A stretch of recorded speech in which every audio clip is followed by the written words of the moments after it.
travel along the path of our lives, it's the people we meet who can change us. If we are willing to see, truly open our eyes, we'll find a song within that binds us together.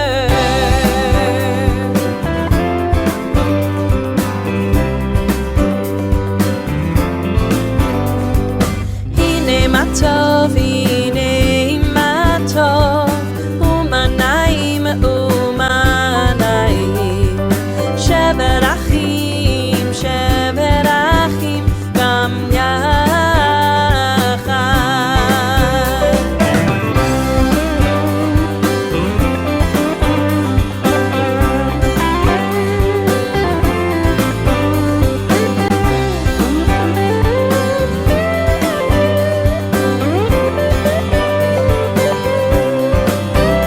As we travel along the path of our lives, it's the people we meet who can change us. If we are willing to see, truly open our eyes, we'll find a song within that binds us together.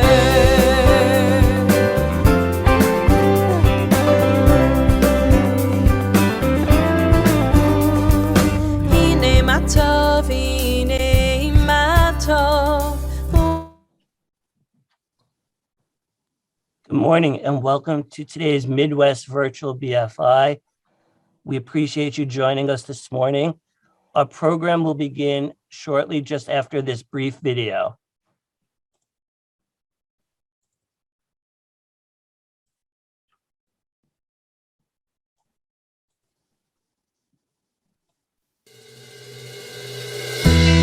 When we are tasked with the impossible, we excel.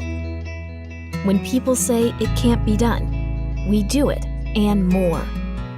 When we are surrounded by those who seek to do us harm, we choose love. We are Jewish National Fund USA. It began as a dream that one day the Jewish people would return to their homeland. That vision became a reality.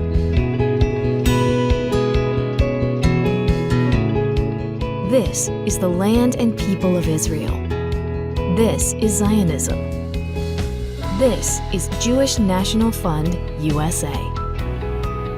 It's time to write the next chapter in the Zionist story. Travel the country and you will see. It is happening. A renaissance in the desert.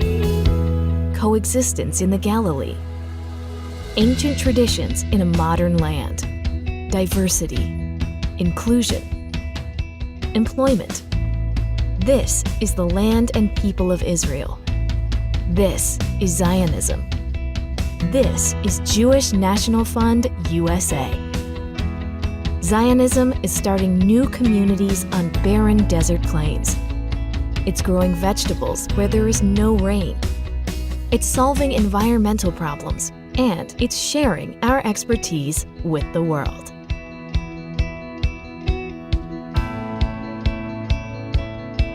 Nothing is easy. At times, our strength and resilience is put to the test. Yet we rise to the challenges and come back even stronger.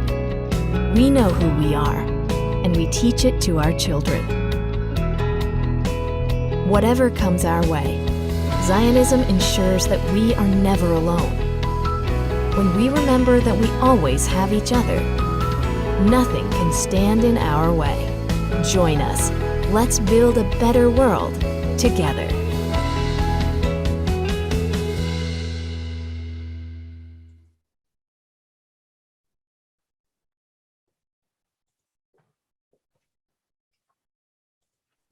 Good morning. I am Rabbi Steve Adams, and together with my wife Gail, we are longtime contributors to Jewish National Fund USA, and proud to have our daughter Rachel Adams working with JNF USA for the past few years. It is our pleasure to welcome you to our first ever JNF Midwest Regional Breakfast for Israel, where several Jewish communities from the Midwest have gathered. On this emerging spring morning, We have just seen a video that shows the impactful work of Jewish National Fund USA. I hope that you are taking advantage of this virtual program and are relaxing with a delicious cup of coffee. But don't get too used to this virtual setting, because we at JNF USA really miss you and the energy that comes from joining together in person as a powerful pro-Israel community. I'd like to thank our regional chairs and event ambassadors who helped us to fill our virtual tables this morning. From Missouri, Annette and Jack Heller. From Minnesota, Andy and Floyd Edelman, Janice and Jeffrey Shackman, Leslie and Jim Strong. From Michigan, Lynn and Dan Golodner, Laura and Andy Goldberg, Judy and Steve Krasnick. And from Wisconsin, Cindy and Mark Levy, Ellen Schneiderman and Dr. James Stein, Lori and Stephen Wertheimer. I would also like to acknowledge JNF USA's Executive Director Midwest, Kim Levy. Thanks to all of you for helping make this morning a success. This morning is about you as much as it is about JNF and Israel. You are the ones showing up for Israel's future. Showing up is your expression of time, attention, friendship to your hosts, and generosity. In the Torah, when called upon to act, our noble ancestors responded by saying, Hineni, here I am, ready to do what is necessary. This is our moment to all say, Hineni, here I am. I am in awe of this organization that is truly writing the next chapter of the Jewish people's story. Jewish National Fund USA is supporting hundreds of thousands of Israelis in the Negev and the Galilee today, making a difference in the lives of future generations. JNF USA's strong financial health and commitment to accountability and transparency have earned it a 4-star rating from Charity Navigator for the 10th consecutive year. And last month, we reached a milestone of $900 million towards our 10-year, $1 billion goal. Together with all of you, we are making this possible. Thank you. May we remain united in our love and support for the land and people of Israel and Jewish people everywhere. Friends, our organization's success is driven by partners like you who continue to believe in Israel's promise. As we come together to celebrate everything we have achieved, we are equally inspired by our plans for the future. These plans include construction of our Jewish National Fund USA World Zionist Village in Beersheba. JNF USA is now supporting the development of almost 1,600 housing lots among 35 communities in Israel. And as we bring more pioneers to Israel's frontier communities, we must continue to invest in improving the quality of life in the region through the construction of medical centers and schools, sustainable water infrastructure, jobs, and so much more. Again, thank you for sharing this vision with us. Following a short video, I would like to welcome Andy Goldberg, JNF USA Michigan President, to say a few words about how you can support Jewish National Fund USA as you begin or grow your involvement with JNF USA.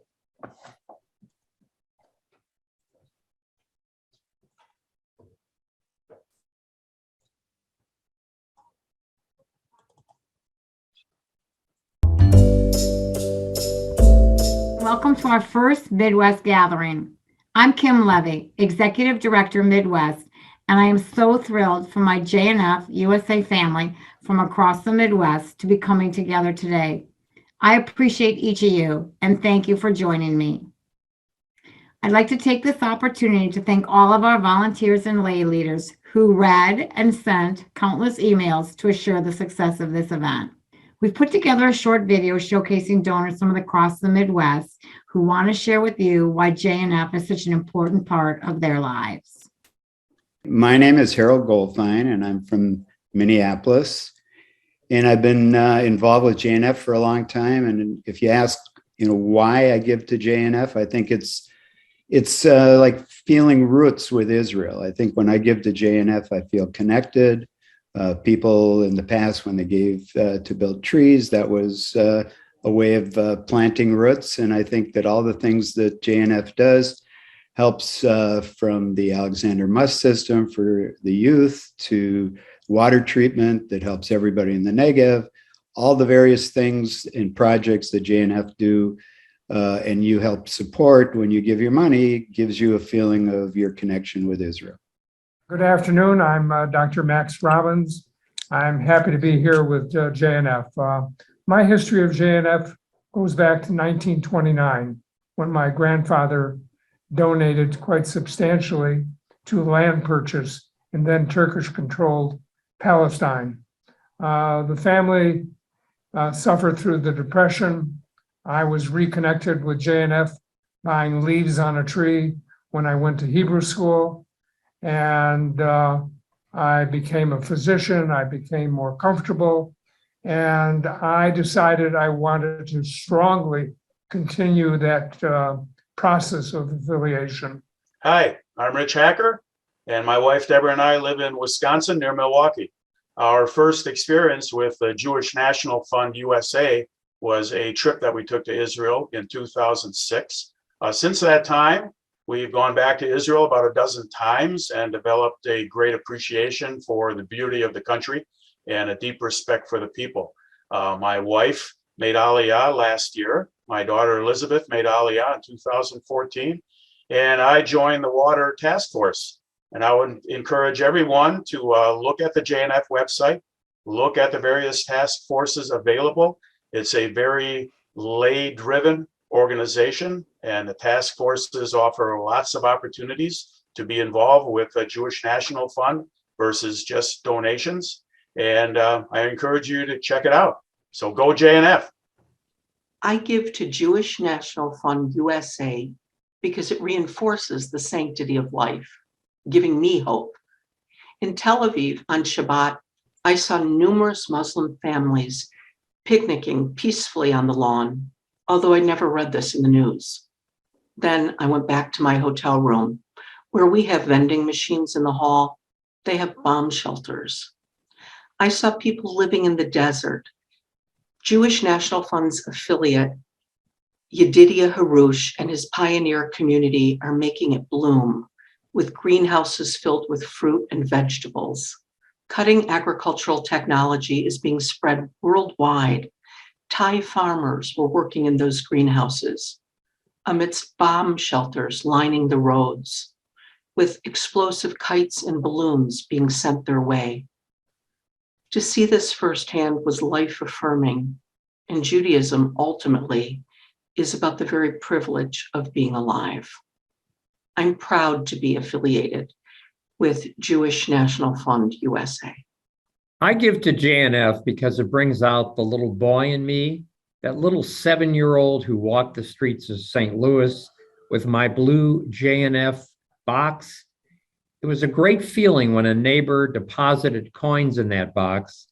Many decades later, I can still hear those coins jingling when I give to JNF.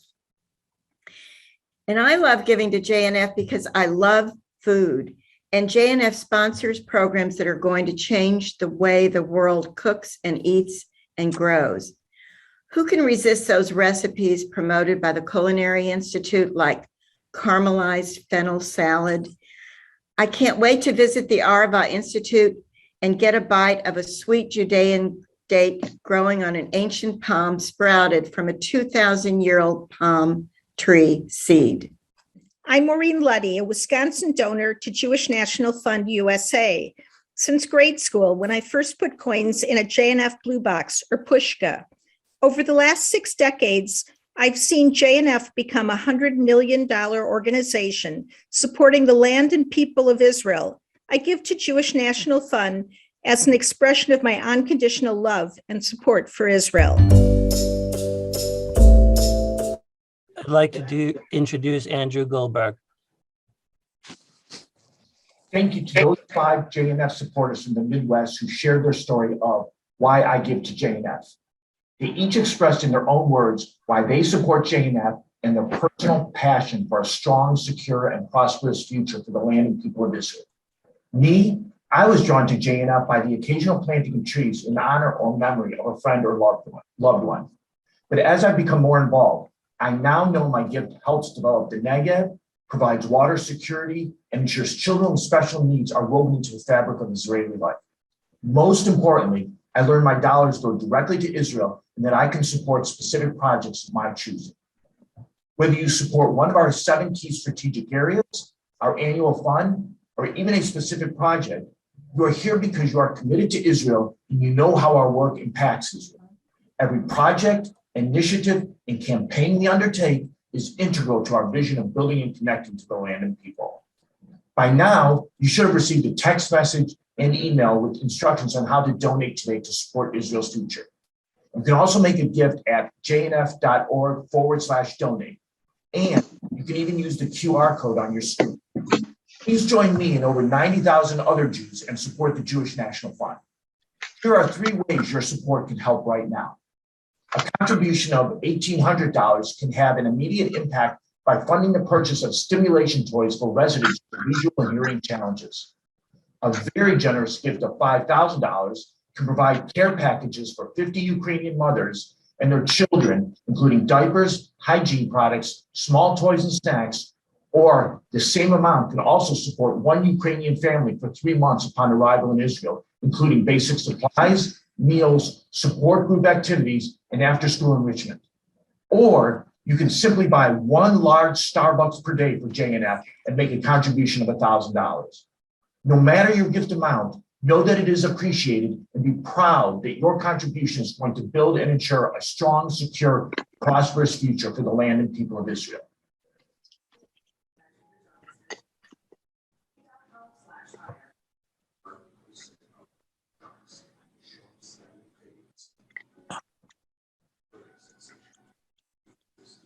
I'd like to introduce Jody Krasnick, who will introduce our guest speaker. Good morning. Now it is my privilege to introduce you to the most optimistic man in Israel, Gil Hoffman.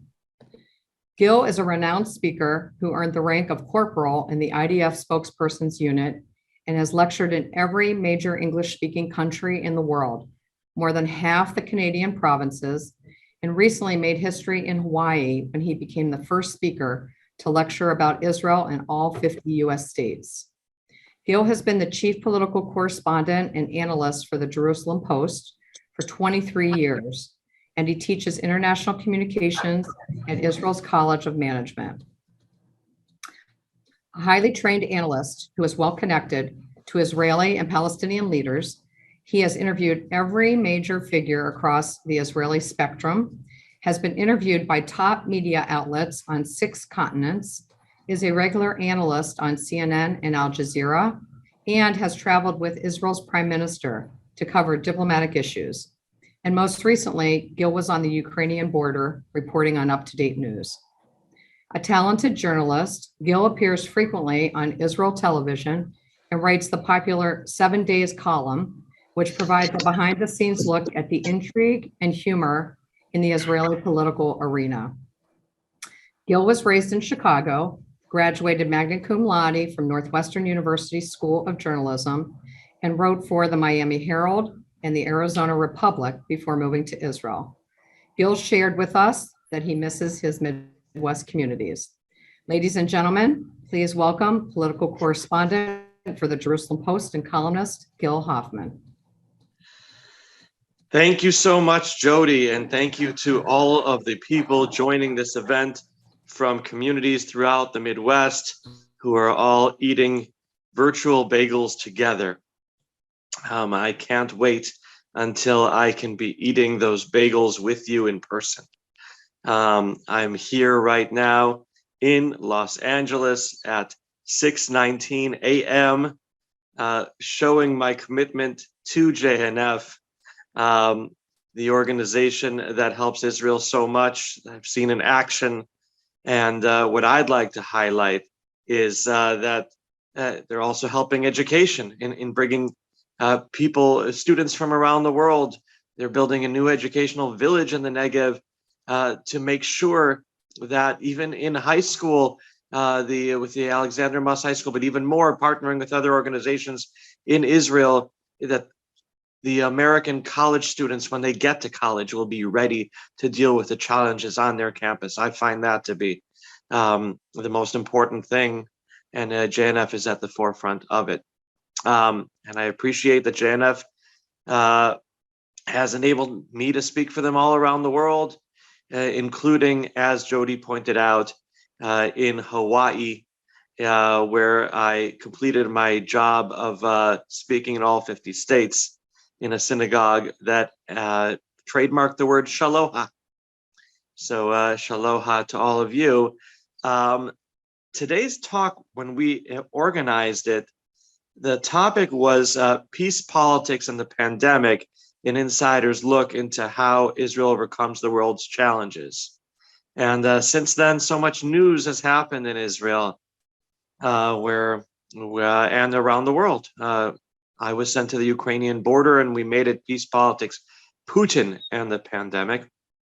There have been, unfortunately, terrorist attacks in Israel, piguim in Hebrew, that added another P. And overnight, we had more politics in Israel that I normally would be writing, and I can't write here on vacation. So you'll be the first ones to hear about that from me. So I do want to start with the pandemic first and get it out of the way. When people were organizing this trip, they said, we don't know if we can have you speak in person because we don't know what the situation will be like in America with COVID-19. And I would respond, I know, because I live in the future. In Israel, we've consistently been a couple months ahead of the rest of America. And we're very proud of that we vaccinated early and often using our universal health care. And we did that without closing down our economy the last time. And it really showed the spirit of Israel that we know how to handle a crisis with discipline and with unity. And now, once again, we are showing how to deal with adversity, with the terrorist attacks that we've had over the last couple weeks. We really were hoping that we were in a different place, that we could now be world mediators and peacemakers. But unfortunately, those terrorist attacks reminded us that we don't live in the Midwest like you do.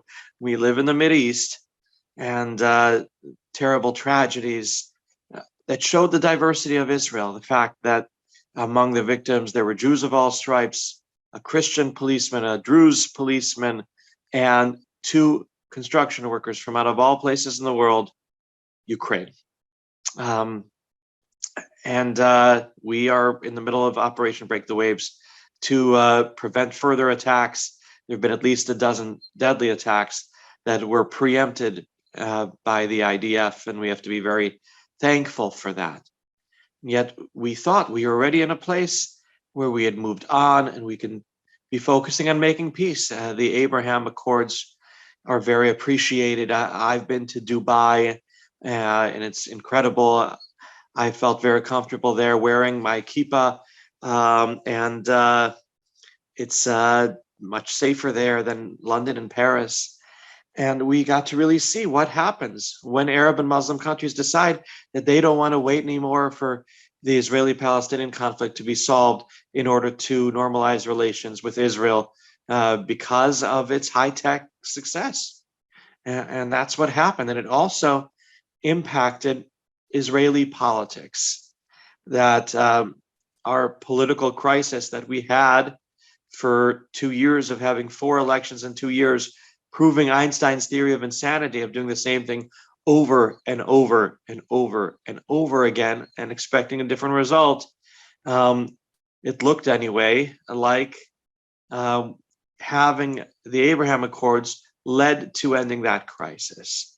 The Ra'am United Arab List Party of Mansour Abbas decided that if they're not waiting anymore in Dubai to normalize relations with Israel, then they shouldn't need to wait anymore in Nazareth, in Israel.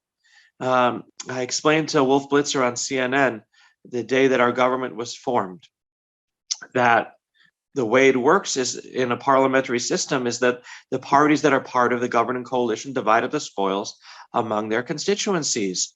The Arab parties always refused to join the government, so their constituency did not receive funding so much from the government. Right now, we have no ultra-Orthodox in the government, and they're not getting. And so Mansour Abbas decided that he wanted to improve the lives of the Arab citizens by joining a government. And that's in part what made it more stable for a while.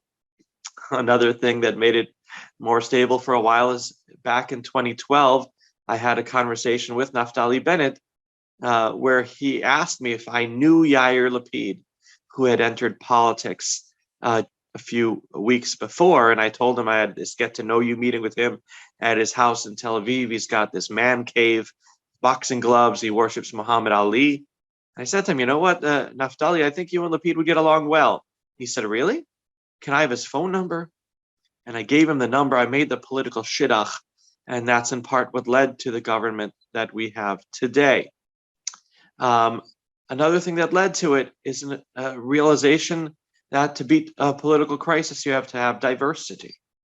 And that we have the most diverse government in Israel's history, right-wing, left-wing, centrist, and an Islamic Arab party together, and every level of religious observance and LGBT, everything together.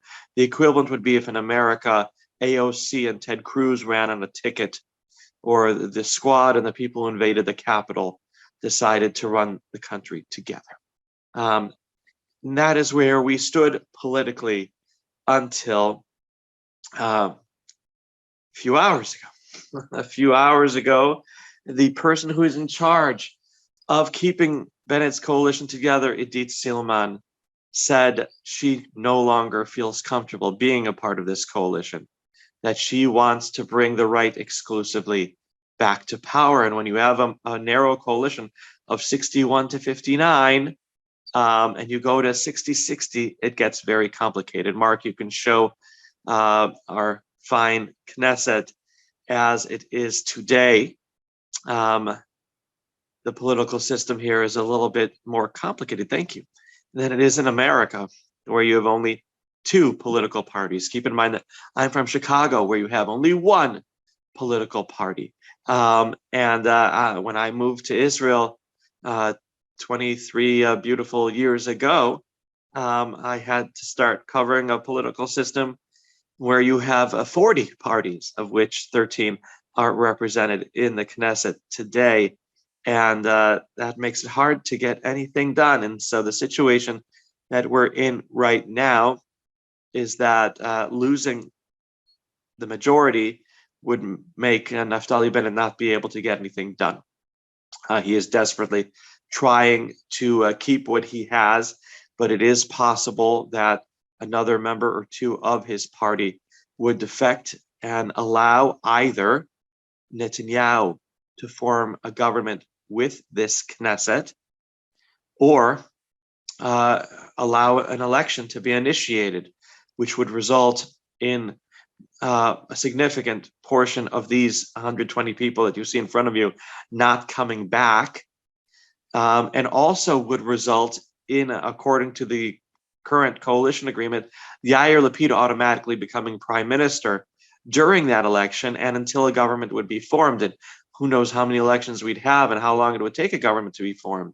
So it actually makes a lot more sense if Netanyahu is doing some kind of hostile takeover, that he would keep this current Knesset together and avoid an election. And, stay tuned, I guess, to www.jpost.com and to Gil_Hoffman on Twitter. Right now, I'm only tweeting until my vacation ends after the Seder, and then I'll come back to writing at the Jerusalem Post. But currently, to be honest, this government, it was very hard for them to get anything done. Thank you.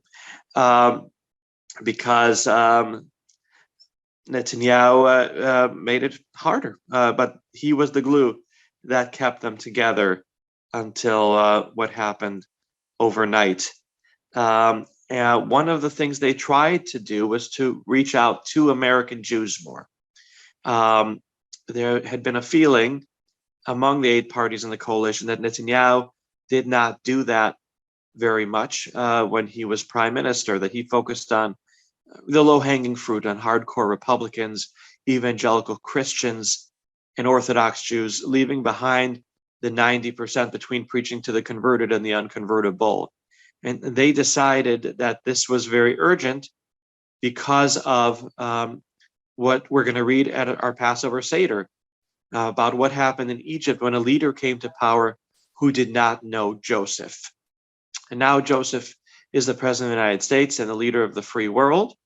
And there is concern in Israel about who the next Democratic president would be, because President Biden says that he is pro-Israel and has been for decades, and that he was close with Golda Meir.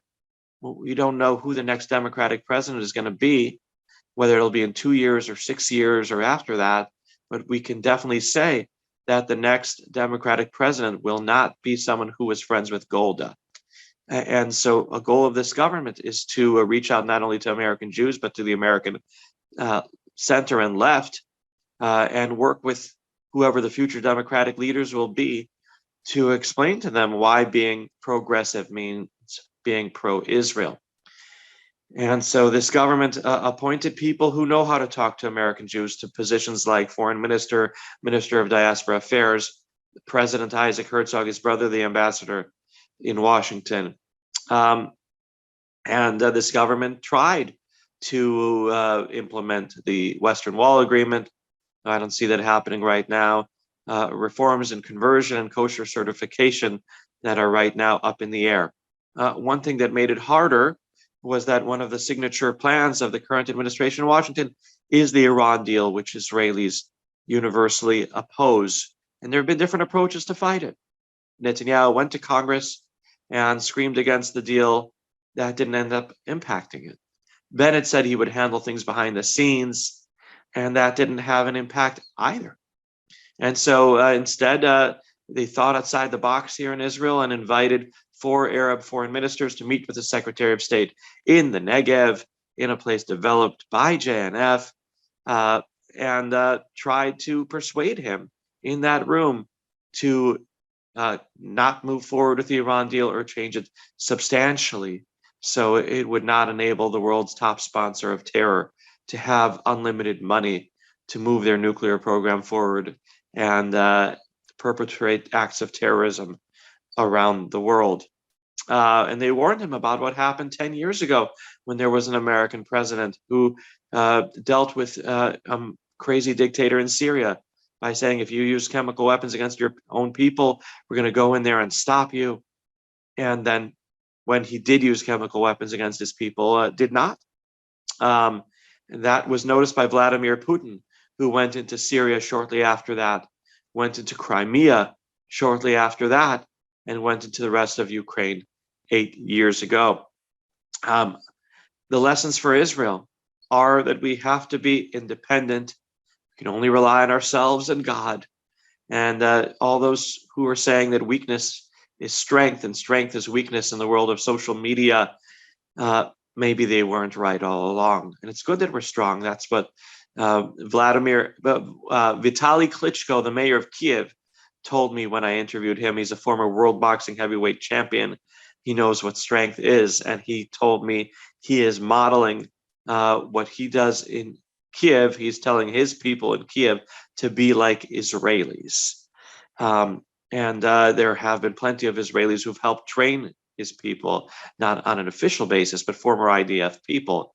What Israel has done is choose to be a mediator and try to end this war, in part because both sides trust us. The Russians believe that they have a relationship of trust with Israel because we have maintained a border with them in Syria without problems. We have a deconfliction mechanism with them to prevent war. The worst thing that would happen is if an Israeli pilot who was on his way to hit an Iranian target in Syria would be shot down by the Russians and fall into Iranian hands. And we've prevented that from happening and gotten along with them. The Ukrainians also built up trust with Israel that in part is based on Jewish guilt. Look, Zelensky is the only other Jewish president in the world, and he believes he knows how to talk to Israelis and pull at their heartstrings like your mother-in-law does. And it's been working with mixed results. But Naftali Bennett has traveled between the two, talked to Zelensky and gone to Putin, and we hope he'll succeed. Another reason why we've chosen to be mediators is because there are more than 1 million Russians and Ukrainians in Israel who all have ties back home. And we want to bring in a 250,000 refugees into Israel who would improve the quality of life in Israel. And JNF has been very active in settling them in the Negev and the Galilee. And we have to be very appreciative of that. And it's another reason to mediate is it's cool to be Switzerland for a change, to be outside a conflict. Yet we also have been helping humanitarian-wise, what JNF has done and what Israel has done. Israel has given 150 tons of aid to the people of Ukraine, set up the most sophisticated field hospital there in Ukraine. And we can be very proud of what's been done. I myself visited the border with Ukraine and saw for myself what's being done there. When my editor asked me to go to the border with Ukraine, my first answer, at least in my head, was no way. I love my children and my wife. I did not want to go to a war zone. I have a pretty cushy job in the Knesset. I have a seat with my name on it in the first row of the gallery overlooking the plenum. The taxpayers pay for my gym in the Knesset building. And I did not want to, but I decided, you know what, I'll give it a try. And so I went through 4 countries to get to the border with Ukraine. And I felt like I went through a time warp into an era that I never thought that I'd see. My grandparents are Holocaust survivors. My grandmother was in Auschwitz and Bergen-Belsen at the same time as Anne Frank, and a picture from her there is on the wall at Yad Vashem. My great-grandparents were murdered by Ukrainians. And there I was on the border greeting Ukrainians as they crossed that border, talking to them on Google Translate, with these women and children as they made their way. And I talked to them about how they got there. And they talked to me about how they drove for a few hours and then they hit the traffic jam, left their car there, and just started walking for several hours in the freezing cold, rain, snow, and mud to make it to the other side of the border to safety.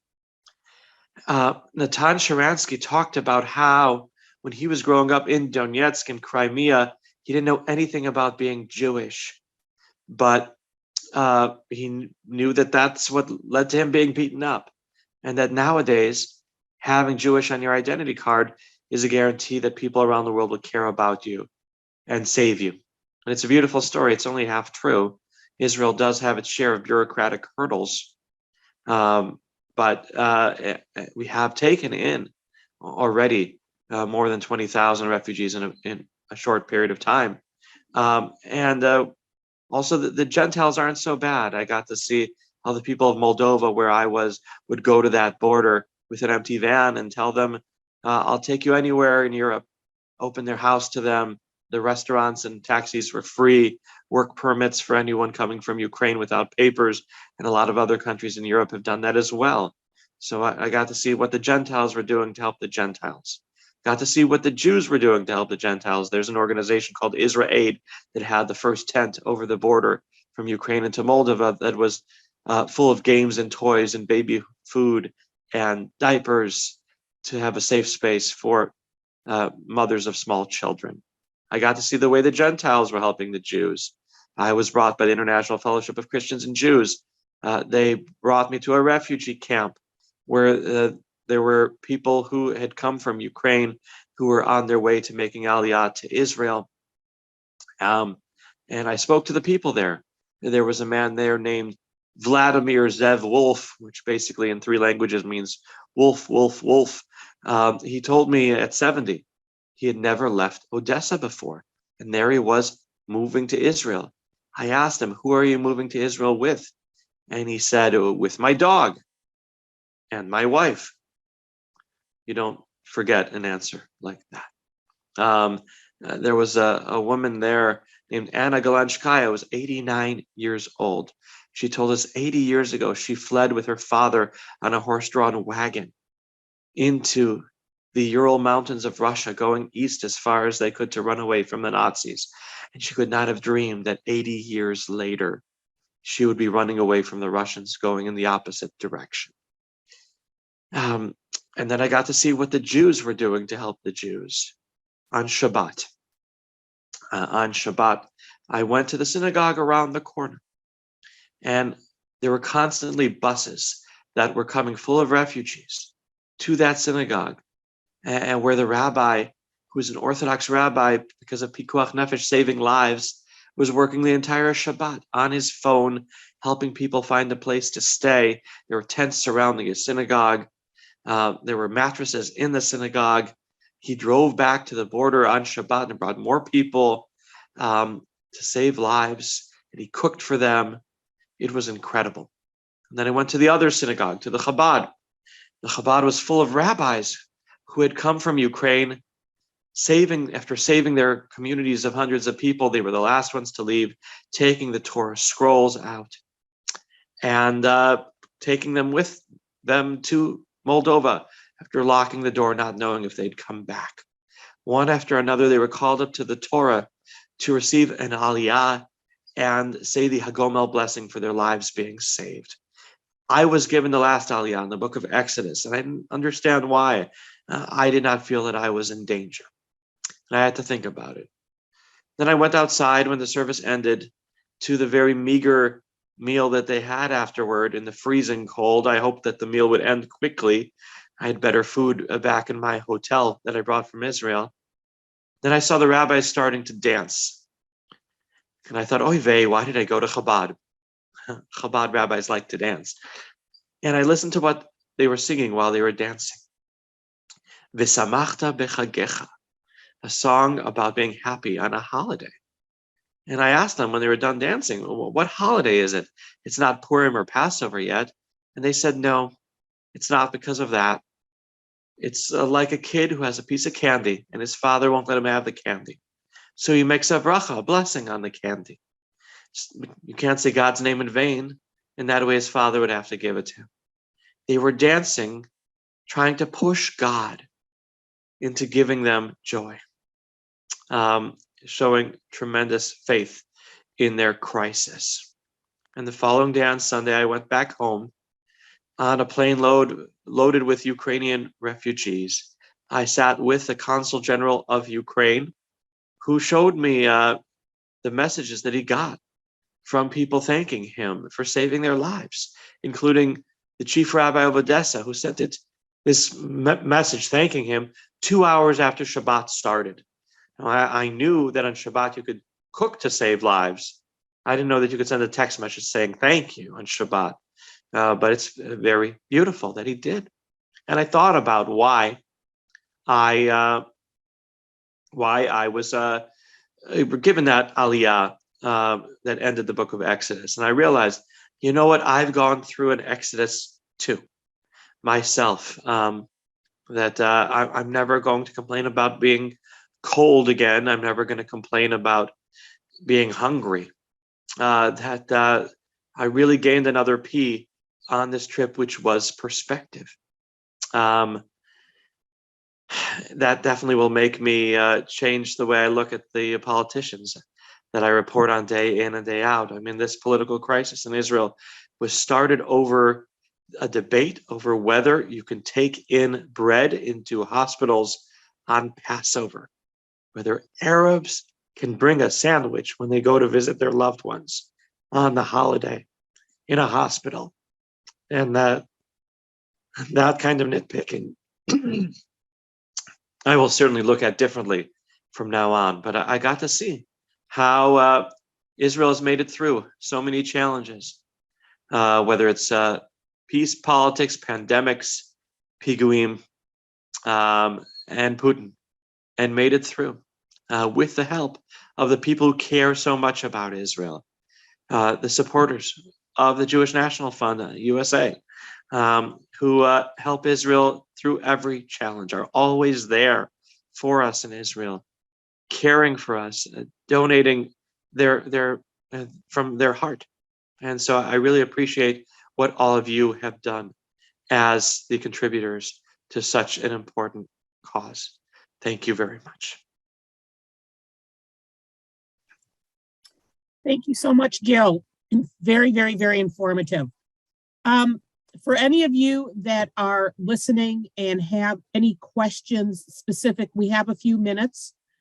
My name is Lori Wertheimer. Please private chat me. We don't really have the format to allow a bunch of questions to be thrown at Gil, but if you do have a specific question, we do have a few moments. I do, as I was listening to you, Gil, have something came up. What more can we do as Americans to help Israel, to help obviously what is happening in the country? You touched on some of it. Is there anything more we can do? Look, I tell people that helping Israel is easy. EASY, which stands for Education, Advocacy, Solidarity, and your money. And those are four things that Russell Robinson and JNF handled so beautifully. Education, please be informed about what's going on in Israel. The more informed you are, the better, and the more informed your children and grandchildren are, the better. And what Russell, he came to my talk at his synagogue in New Jersey on Sunday. I talked to him about what he's doing right now for plans for the future. This Zionist village that he's in the middle of building in the Negev, this is going to change everything because our children and grandchildren, they're not arriving to college ready to deal with the challenges that you face being a Jew, being a pro-Israel person on the campus. And the more kids receive a connection to Israel when they're younger, the more they'll be ready, and there's nothing more important. Excellent. And from a question from one of our listeners, Natan Sharansky has said that this is not a time for massive Jewish aliyah from the Ukraine. Do you agree? Do you disagree? Anything that you can add to this? Look, it's a challenge because most of the people who would have come from Ukraine who are Jewish by Jewish law came when the Iron Curtain fell. The people coming right now are Jewish by the definition of Hitler of one Jewish grandparent, and we are welcoming them with open arms. Anybody who qualifies under the law of return, but also people who come who have less of a connection are being helped. We're a country that knows what it's like to be refugees, and a lot of them are coming now because they have family in Israel and hope to come back to Ukraine. Even the people who were on the plane with me, they didn't clap when they arrived in Israel like we were hoping they would.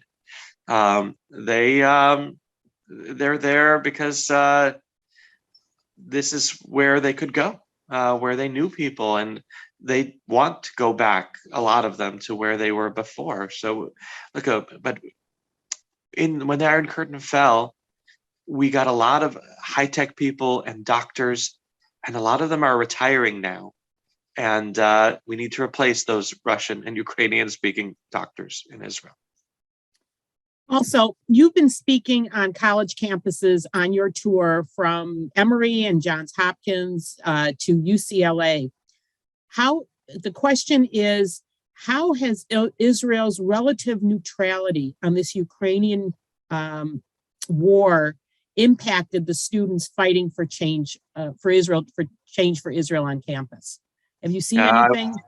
I was at UCLA last night. Students feel uncomfortable that Israel isn't on the right side of history, that It's obvious that the Russians are the bad guys and the Ukrainians are the good guys right now. That's made it harder because then the Palestinians will say, look, Israel bombs Gaza and Russia bombs Ukraine, and they're the same. And they have to be trained and taught to say, look, Israel does everything possible, more than any army in the history of mankind, to prevent the loss of civilian life on both sides of the border, while the Russians are trying to maximize civilian deaths among the Ukrainian people. And we've seen the brutal pictures to prove that. And it's Israel that is the victim of constant attacks by terrorism, by evil. And the Ukrainians, just last night, Zelensky talked about how he wants his people to be like Israel, the same way Klitschko had said. So we've got to get these messages to our students on campus. And another question regarding the turmoil now in the Knesset. Any thoughts on why Idit made her move regarding the government at this time? Why now? Wow. Idit Silman came under tremendous pressure from her husband, who is a very strong Likudnik and had been criticizing his own wife on social media for a while.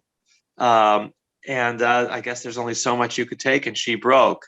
And Netanyahu, look, he's the Energizer Bunny. He has been in politics now for 35 years. He's only 71. His father died at the age of 101. If his criminal trial doesn't bring him down, he might stay in politics for another 30 years. I'll tell you a quick story. When the pandemic happened in Israel, like the rest of the world, we closed down our gyms, including my gym in the Knesset. And when they reopened with restrictions. You could only use every other treadmill so you won't run next to another person. And in all my years at that gym in the Knesset, more than 20 years, the only person allowed to listen without headphones is Netanyahu, who blasts his Fox News while he runs. And there's a shortage of treadmills there. A lot of people are waiting for him to finish running, and he keeps on running. And after a while, they gave up, and I'm still sitting there waiting for Netanyahu to stop running. And I start writing the people who've run against him in the past, Gideon Sa'ar, Yuli Edelstein, and saying, you know what? With Netanyahu never stopping to run, I finally understand how you feel. Now he's recruited one member of Knesset from Bennett's own party. Bennett had only 7 seats, and now he's down to 5. He could easily lose another. It's just he's the political magician. What can I say? Kim, can you give me a thumbs up? Do we have time for one more question, or do we need to? All right, one more. Well, we have quite a few questions, but the last question is, when you were on the Ukraine border, did you encounter any anti-Semitism, considering all the past history? The answer is no. There's admiration for Israel. Some people, when I said it from Israel, they said, oh, you must have been to Uman. Uman is a place in Ukraine that has a shrine to a rabbi that is buried there. And their only identification with Israel is that Israelis go to Uman. But they know about Israel being a high-tech power. They know Israel as a startup nation. They've heard about it from their relatives or relatives of their neighbors, and they admire Israel very much. I think we can be very proud of who we are. It's not the way it used to be. We are admired around the world for who we are. And it's because of the people who have supported Israel for decades, many of which are on this call from the Midwest, that Israel has gotten to be what it is, a shining light to the nations. And I hope that it will continue to succeed and thrive against all odds and be that light for the future, thanks in part to you, the supporters of JNF USA. Thank you from the bottom of my heart. Thank you so much for speaking. I'm going to end the Q&A right now so we can continue on with our program.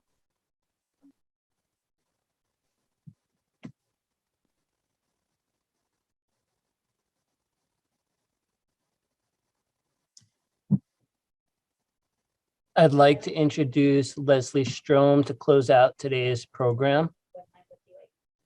Good morning. I'm Leslie Strom, Minnesota Regional Co-Chair for this morning's event. I want to thank our incredible speaker, Gil Hoffman, for being with us today, live from LA. The conversation this morning was incredibly timing, heart-moving, and meaningful. I'm sure not just to me, but everybody who has joined us. I also want to thank everybody who attended this morning's breakfast. Your support today enables Jewish National Fund USA to invest in the land and people of Israel. This was an incredible effort for all that shared the vision, both leaders and JNF USA professionals. The Minnesota Jewish communities have come together, and I personally am so proud of our results. Thank you again for Gail and Steve Adams for chairing this program, to all of our regional chairs and event ambassadors. You all made this possible. And thank you, Kim Levy. Again, I want to thank you for attending Jewish National Fund USA Breakfast for Israel, and I look forward to meeting in person, being together, God willing, sometime soon. Thank you. Enjoy your day.